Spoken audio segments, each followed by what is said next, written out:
दोस्तों नमस्कार, फाइनेंशियल मंत्र में आपका स्वागत है। दोस्तों आज हम बात करेंगे कि आप किस तरह से म्यूचुअल फंड में निवेश कर सकते हैं। शुरुआती दौर में आप कहां से स्टार्ट करेंगे, कैसे करेंगे, क्या करेंगे जिससे कि आपको हानि कम से कम हो या नहीं के बराबर हो, जहां तक आप कुछ कमा कर वापस आ सकें।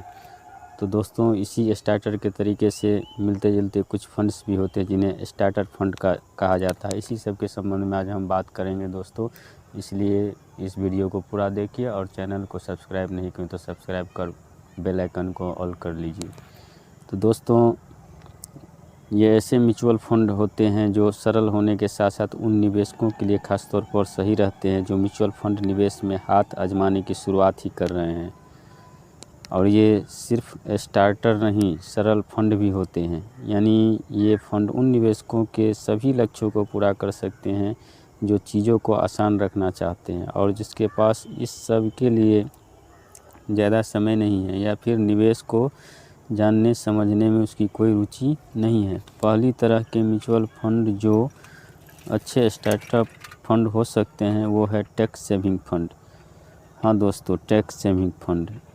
इन टैक्स बचाने वाले फंड का इस्तेमाल स्टार्टर के तौर पर इसलिए होता है क्योंकि एक तो इन्हें टैक्स सेविंग फंड का कानूनी दर्जा हासिल है, दूसरे इसमें 3 साल का लॉक इन पीरियड होता है, यानी उससे पहले इसमें से निवेश निकाल नहीं सकते हैं। कई बार जैसे ही मार्केट में उतार चढ़ाव या गिरावट का दौर आता है, नया इक्विटी निवेशक तुरंत अपने निवेश से बाहर निकलना चाहता है, मगर टैक्स सेविंग फंड अपने लॉक इन पीरियड की वजह से अच्छे रिटर्न देते हैं, क्योंकि 3 साल लंबी अवधि आमतौर पर इक्विटी रिटर्न का जादू चलने के लिए काफ़ी होता है। जब तक लॉक इन की अवधि खत्म होती है तब तक ये नए निवेशक इक्विटी फंड में धैर्य के साथ निवेश करने की अहमियत समझ जाते हैं। टैक्स सेविंग्स फंड के बाद स्टार्टर फंड और सरल फंड की कैटेगरी में हाइब्रिड या बैलेंस्ड फंड आते हैं।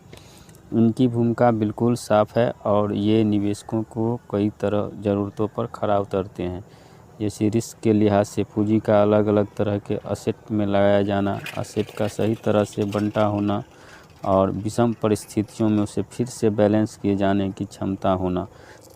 जब इक्विटी फिक्स इनकम के मुकाबले तेज़ी से बढ़ रही हो, जिसकी उम्मीद आप अक्सर ही करेंगे, तो समय समय पर आप कुछ इक्विटी निवेश बेचकर फिक्स इनकम में रकम लगाएं ताकि बैलेंस फिर से कामयाब किया जा सके।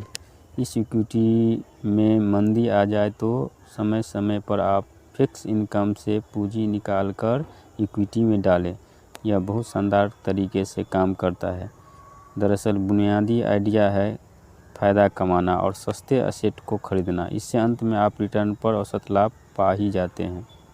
इक्विटी और फिक्स इनकम में बैलेंस का ये तरीका इसलिए काम करता है क्योंकि दोनों तरह के फाइनेंशियल एसेट यानी इक्विटी और डेट एक दूसरे के पूरक हैं।